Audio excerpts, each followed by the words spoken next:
Hi everybody, welcome to the channel, Beige here. Today we're going to be talking about chest rigs.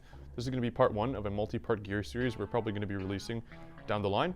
We're talking about chest rigs today because after your gun and your batteries and your iPro, it's probably going to be the first thing that you buy. So, chest rigs, plate carriers, anything that's considered second line kit. Why do you want to pick something? Why do you not want to pick something? And what do you want to go over? So the first thing I'm going to go over is philosophies as to what you're going to pack. I like to look at what kind of game or what kind of event I'm attending and pack according to that and pack my rig out according to that. I don't like to pack everything under the kitchen sink and throw it out there. Is my game going to be a full milsim game? Is it going to be a 10 minute skirmish or something like that, like we run at Siege? Am I going to need comms? Do I even know how to use comms properly? Are we going to have a team, medic rules, squads, things like that? Those are things to really consider and looking at the baseline of the event you're attending before you decide what kind of kit you want to run. If you're going to be playing here at Siege Airsoft, you're actually going to need a lot less than what most people think they need. A lot of people are going to watch their favorite tactical YouTubers pack out things like quick clot, cat tourniquets, one per each arm and leg and whatever, and they're not going to pack spare batteries. So one thing for you LARPers to consider is be realistic about what you need and be sure to address your airsoft guns and your airsoft needs first before moving on to any of that LARPy stuff. So for Siege, like I said before, most games are going to be between 10 to 20 minutes long, so the kit is going to reflect that. You're not really going to need a radio in here because you can pretty much yell or scream at any distance or just talk and communicate with your teammates. You want to be sure to have enough for a skirmish, and this means you probably don't need water or food because the staging area is only like a 5-minute walk from the back of the field. So consider that. However, you do want to be fast, you want to be efficient, and you want to be really comfortable when running in an indoor environment. So these rigs over here are going to be set up to those kinds of considerations. Why choosing a chest rig over a plate carrier or some other option? The number one rule at Siege, of course, is no weenies allowed. So, no weenies allowed means that don't be a baby, guys. You signed up to play Airsoft, you signed up to get hit. Choosing a small rig, actually I find keeps me accountable for hit calling in Airsoft. A large problem that the team has noticed and that I've noticed from reffing a lot of games, like any field, there sometimes is hit calling issues. And sometimes those hit calling issues are caused not so much by maliciousness, but by people that are dressed up with enough padding to be the Michelin Man coming into Siege and saying they don't feel it. Which for Airsoft, I don't feel is a legitimate excuse because you can easily buy smaller kit or be more considerate of things like feeling it. So wearing a tiny chest rig, like this, or even a small plate carrier, can really increase your chances of feeling it and calling a hit. This doesn't really block much. It only covers like an A4 size piece of paper of my body. So chances are I will get shot in somewhere I feel it. So the rig that I have chosen and that I've been running for a few years is going to be an Extreme Gear Labs VOCR3. This rig is a really tiny rig and has been serving me for quite a while. I've used it indoors at Siege for a number of years. I've also used it outdoors at milsims. For milsims and stuff, sometimes this isn't enough kit, so I kit it out a little bit differently. I'm actually really trying out this new expander wing set called the Spirit Systems The Thing 2. Very long name, but it's pretty interesting. I do want to do a bit more testing before I do a more in-depth review on this, but a review on this will be coming soon. What I like about these 3-mag rigs is that they are modular to an extent, and this video can also apply to any kind of placard style rig or any pouches you put in front of your plate carrier if you're more of a plate carrier weenie like that. So this guy over here is a Haley Strategic D3CRM. Pretty similar in design to this. They actually kind of have the same lineage, so it can also apply to those kinds of placards as well. These smaller rigs and these newer style chest rigs are often Velcro backed. So if I were to take the rear off here, very loud and annoying, but there is Velcro back here. And this Velcro allows me to attach things like expander wings or other pouches like the Spirit Systems Dangler on the back. And you just simply put, this is a air mesh made by my buddy, a local community guy named Anthony G on Northern Gunfighters, great guys. And that fits on the back like that and allows me to have a little bit of extra storage and keeps everything nice and slim. So of course, these are only a few options in the market. There are a lot of options from Spiritus, T-Rex Arms, your favorite airsoft companies. These are just the kind of rigs that I like and that I run. This is pretty much my only rig that I actually own anymore. But just be sure to pick something that's comfortable for you. So the first purpose in choosing your chest rig or your carrier and pouches is going to be carrying ammo. For me, it's kind of like picking between a CPU and a motherboard if you're a computer nerd. You want to make sure that your socket is compatible with your chipset and all that stuff. So for this rig, I mostly use M4s and AKs. So in here, I have some M4 mid-cap mags. This also fits my AK mid-caps, which go in really nicely like that. That's actually why I really like the RIGS that take these little Haley inserts inside. Pull one out. These thermoplastic inserts, they're fantastic. I've also used an MP5 in the past and for some games before. This is an MP5 from a VFC gas MP5, and that fits as well. It's not perfect, there's a little bit of wiggle room, but it fits and it hasn't fallen out on me yet. In fact, no mags have fallen out on me with this kit, whether playing indoors or outdoors. And that gets into my next thing, which is open top mag pouches. Closed top mag pouches do have their place, especially for outdoor games when you might be, going places in the dirt. Speed of reloads is not that important because engagement distances are generally like 100, 200 feet. For indoors, you can have engagement distances as short as like a foot. So for me, the speed of the reloads is something that I'm going to be really prioritizing, as well as reorganizing my mags. So these mag pouches, as well as the ones that you see on the table, are all open top and they all have kydex or some sort of inserts in them. This allows me to easily take out and reinsert the mags. Reinserting the mags I find is a super important thing because sometimes I don't want to either drop my mag on the floor, and I'm trying not to use my dump pouches often because I don't like having this big sack rattling in my back. I do like putting my mag back in, and that way I can reshuffle them and reorient them in the game as need be. Personally for me, I carry these 3 mags here, plus 1 in my gun, plus 2 in my belt. So that's going to give me 6 mags in total for an Airsoft CQB game at Siege. I rarely find myself actually going through all of these mags since these are all mid-caps and they hold 100, 120 rounds. And I don't really think you need more than this, which is why I generally stay away from the double stack style of RIGS or pouches. I do find that they offer some disadvantages. For example, when the mags are stacked like this, it's very hard sometimes to grab an individual mag, especially if they're bungeed together or if there's some sort of flap. You can grab one and you have another mag falling out, and that's when they come to me and they say, hey, I lost my mag on the field. It's a black M4 mag. Have you seen it? And I say, I don't know. Sorry. So going back on my mag argument, Max, for example, he has a very similar rig to the ones above here. This is his Pantac chest rig. He's running just 3 gas mags, and I've seen that guy play, and these only hold like 30, 40 rounds each, so there's no really excuse for you to carry a million mags. It also takes forever to reload them, so just be considerate of other people's time, and make sure you choose kit in order for you to have the best experience here. Not having double stacked mags or pouches that sit super far out also allow me to get really close to the ground when I need to. It allows me to get really close to cover when I need to, and it keeps the weight close to my body, so when I'm running around, I'm not having these big megas just jumping on my chest. All right, megas. Next on my chest rig is going to be things that support my capabilities on the field. So in front, I have this little assortment of pouches here. This is a larger GP pouch and 2 smaller ones here. Some people like to put their pistol mag pouches out here. I generally don't like to do that. I like to keep them on my hip because I find that these closed pouches don't reload that fast.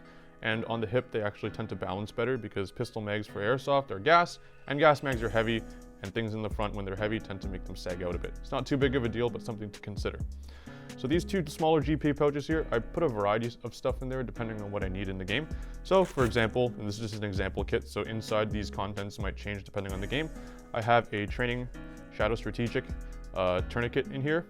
Works fine for meta games and games that need medic rules, or sometimes if I need a team balance, I use this as an armband and that totally works. In here, actually, something really interesting that a lot of people do carry and some people don't is a flashlight. So this is just a little through night flashlight. It's like 1,000 lumens, pretty bright little guy.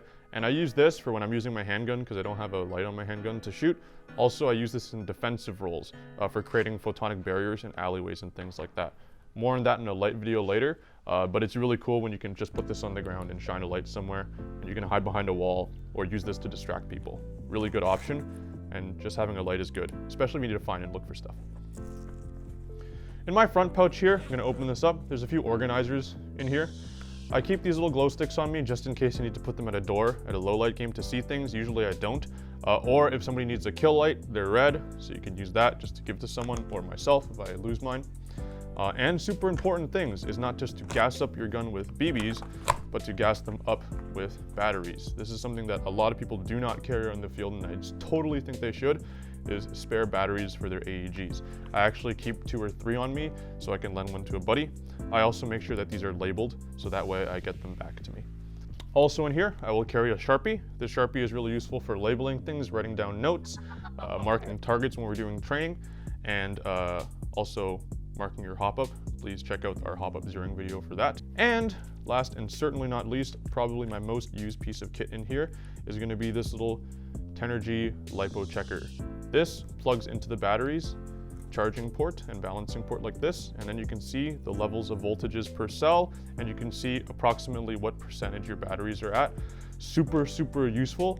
I highly suggest players setting aside $20 or $30 to buy this from your hobby store or from your airsoft store. I blend this out probably more than any of my other pieces of kit here to diagnose battery problems and things like that. Really great to have. Some people come up to me and they're like, man, I don't know if my battery's dead or there's something wrong with my gun. I check their battery, okay, your battery's dead, or okay, your gun has a problem. Fixes a lot of issues and saves a lot of time. So before buying your next combat machine, consider one of these guys. So that goes in there. Also in here, I have some CR123s. These guys are for my flashlights or for my VPU on my M53 Avon. Just in a little case like that, keeps them nice and organized. And that's pretty much what goes on the front on my average day at Siege. I don't often use them, except for the flashlight and the LiPo checker. Those are probably my most often used pieces of kit, but it's low profile, it's essential for playing here, and I find that it really helps me get through a lot of situations that I encounter commonly at our field. On the bottom of this rig, I have a Dangler pouch. This is a Spirit Systems little micro Dangler. This little guy doesn't carry too much, and it carries stuff that I don't really need to get out super quick, or I don't need to get out super often, or something huge. And the huge thing is gonna be this Tornado 2 grenade. We will probably have a video comparing different kinds of grenades in the future, but I keep this down here on me because it fits and it's out of the way. So in the front of my Dangler here, there's a small little pouch. This pouch is pretty easy to get to, and I find it really useful because it sits center line on my body, so no matter which way I fall or I take a break or something like that, I can always get to it. This actually holds my kill reg. This is just a little Siege Airsoft kill reg right here. Pretty important, especially for Ilsim games or games where you need it. I keep my kill reg in there so I don't really lose it super easily. If I transfer BDUs or kit, it's always on me. And I generally keep my kill light on my helmet or something like that, so I don't really have to worry about that on my rig. So that's the basic contents of my little EGL chest rig over here. Now we're gonna go on the field and we're gonna show you guys how to set it up and other considerations considering your kit. So first things first, this is a chest rig. It's not a belly rig. You don't want it to be wearing it down here. That's one of my biggest pet peeves is you see people coming in and their chest rigs are all the way at their crotch. Their mags are swinging everywhere and they go in the field and they say they lost a mag because their rigs aren't adjusted properly, or they're running around and they can basically fit like a whole gun underneath their rig. The chest rig is supposed to be worn right around the chest area, just like a plate carrier is supposed to be worn up here. So first things first is you want to adjust. You want to put on your straps. I have an H harness on my rig. It's called an H harness because it kind of looks like an H when you stretch it out like that. There's X harnesses and other things like that, but the H harness is generally one of the ones that's the most common. So when you put this rig on, a quick and very dirty tip is you want it sitting right here, which for me, unless you got big ass pepperonis, is going to be right around the nip level. Very nice, I know, very mature. So when I put this rig on, you want to adjust these straps first over here. Some rigs have adjustable straps here.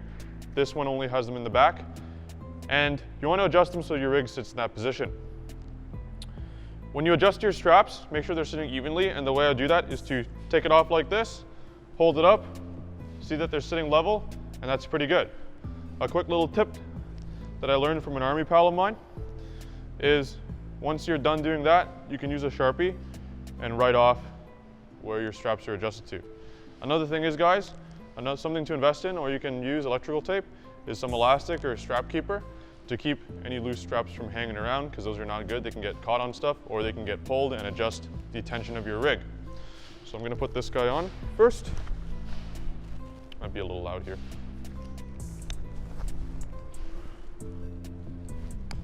And that's sitting nice and pretty like that. Now you have what this is called the belly strap. So the belly strap is really easy. It's usually a single strap. I kind of made a custom one out of some ITW buckles and a bit of webbing. I found this webbing. It had like this little Velcro keeper in the back, and I like that because it keeps this little dangly part in place, and I'm a skinny little boy, so small rigs, small keepers and all that stuff. So this guy is really simple. Goes in like this, and then it goes on this side like this. And once you have that in place, you want to jump around with it, you know, move around with it a bit. You can even go for a jog with it or something like that, provided that you don't look too crazy out there or in your house or on your treadmill. Make sure it doesn't bounce around too much and stays close to your body. You do want to have some room to breathe, of course, because if it's too tight and you can't breathe, kind of dangerous. Don't do that. My kind of advice is you want about like an inch, like 2 fingers or 3 fingers that you can fit through. Then you're totally fine, as long as it kind of doesn't move around your body like that. Now you want to put your other kit on, like your rifle, your belt especially, and all those stuff. Rifle video is already out, belt video is coming out soon. You want to put that on as if you were playing a game. So you notice my chest rig doesn't have much pouches on the side like this. And there's a really good reason for that, is because I want to make sure that the operations of my belt setup, my first line gear, is unimpeded by any pouches here. If I had a pouch here that was really big, and I want to take out this magazine to reload, that pouch might get in the way of that magazine, and that would be really annoying. Same thing with my pistol over here. If, for some reason, run out of ammo, you just switch to my pistol, it's pretty easy. And I'm able to do that without having to worry about my draw getting impeded by a pouch or working it out, something like that. So those are some things you want to consider. Of course, when everything's all set up and you feel comfortable with it, you want to run some dry drills with it. So at home, one thing you can practice is you can practice reloading from your carrier, like that, putting the mags back in. Other drills you can try is working from the belt as well as the rig. So working through all of your mags in your kit. So that's one, and then working on another one. And then we're gonna go over the rig. And this is the reason I like this rig over here, is because you can put the mags back in really easily.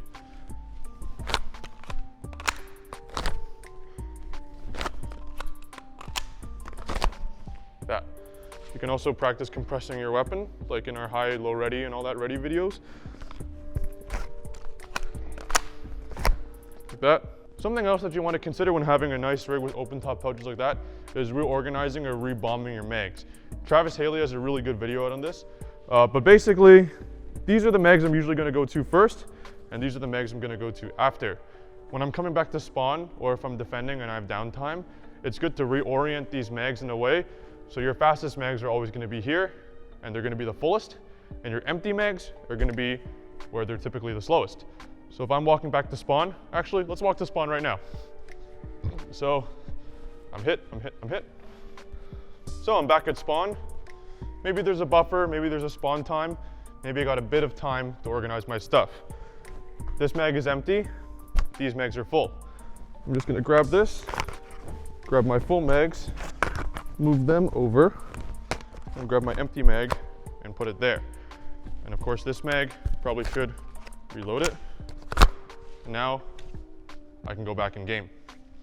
So stuff like that are things that you want to consider when you're choosing a chest rig. And what's most important is after choosing it, and it looks cool and all that stuff, make sure you do some practice with it and get proficient with your kit. And when you come back to the field, you're quick, you're fast, and you're effective. Hope to see you out there, guys, and thanks for watching.